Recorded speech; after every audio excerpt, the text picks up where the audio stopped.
But if you really want to reach out and touch somebody, that's a close-range weapon. The problem is if you have a T-34 that stops where that red barn is or that windmill out there, and they just start raking our positions that are sitting here, and we kind of have our asses out in the wind, you're kind of out of luck. Because you can fire rifle grenades at a T-34, but you're probably not going to do any damage to it. These things are out of range, and if they already know that where your position is, and they're attacking a fixed position, it's going to be very difficult if they don't want to move up on you. So they developed this. The Raketenpanzerbüchse was a beautiful invention that we can thank the Americans for, because the Americans invaded northern Italy, or North Africa in 1942. And in 42-43, several of these things were captured, probably in the Kasserine Pass, where the Americans had their asses handed to them. And they looked at the bazooka and they said, "That's great, but it's only 66 millimeters, it's very small." And they realized that the 66 millimeter bazooka round would only defeat maybe half the German tanks at the time. Even upgraded, up-armored Panzer Mark IVs, the frontal armor on them would defeat most of the hits that they would get from bazooka. It might take you 5 or 6 hits with rockets to go through. A Tiger, a Panther, front glacis plate, forget it. You're not going to do a damn thing. So they said, we're going to make it better. So they made it bigger, first off. This is an 88 millimeter tube, and that's an 88 millimeter rocket right there. The 88 millimeter rocket was loaded in the back end of this thing. Now was this a two-man crew or a one-man? This is at least a two-man crew. You might have 3 assigned to it. Each one of the rounds, they came 2 in a box. So you got one facing one way, one facing the other. So the box is this long and that long. It's got a rope handle on either side, or it might have a carrying handle in the center. Or they'd have a rack.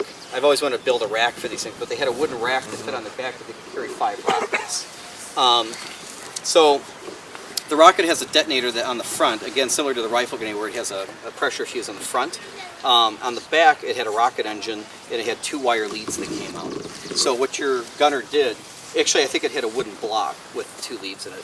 So what you did is you'd be able to load this thing in, and when you loaded it, you take your wooden block with the contacts and just stick it right inside this box, and it would lock in place.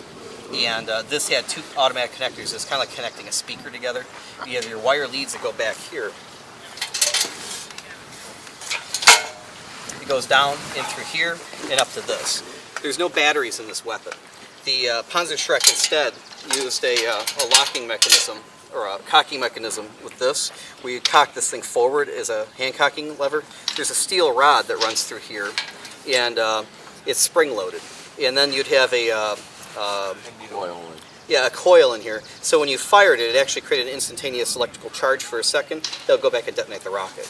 They didn't understand why the Americans went through the effort of loading batteries and carrying extra D batteries with them all over the damn place, because it had a test light in the American bazooka. It had a more complex system with batteries, but you could technically leave the system on and the battery would go dead. So you always had to carry stupid batteries. This doesn't require any batteries. Better design. Batteries not included. Yeah, batteries not included, but can destroy anything in the American arsenal. Yeah. It was a great weapon.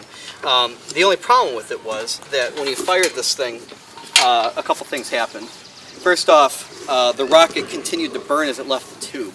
This one doesn't have it, but it should have 3 stamped rails. So the instead of having friction against the entire tube, it only had friction against 3 half-inch spots on the tube. But the rocket continued to burn after it left for several seconds, so you had to have this blast shield on the front. Because otherwise, when you fired this thing, you get blasted in the face. That should have ballistic glass on it, but we didn't. Yeah, there should be like a piece of plexiglass, and then they had a spare piece that would be carried in the back here. So when this got all scratched up, you can get another one. If you take a look down the sighting, I don't know if you guys can see that. There's a groove cut out here, and then there's at the far tip, there's another piece. You could actually adjust it up or down on the end for longer ranges. I think the average range, I could hit anything on this field here. I could hit that windmill, I could hit the barn, I could actually hit the tree line behind it. Wow. Yeah, it had a range of about, I want to say 300 to 400 meters. Wow, I didn't know that one. Yep. Yeah. You could reach out and touch a tank coming out of that tree line down there. So, this is your reach out and touch somebody anti-tank weapon. 88 millimeter. It's you can see the shaped charge on that round is much larger than an American round. Right. Like an artillery piece, that's it? Yeah. Or a bunker.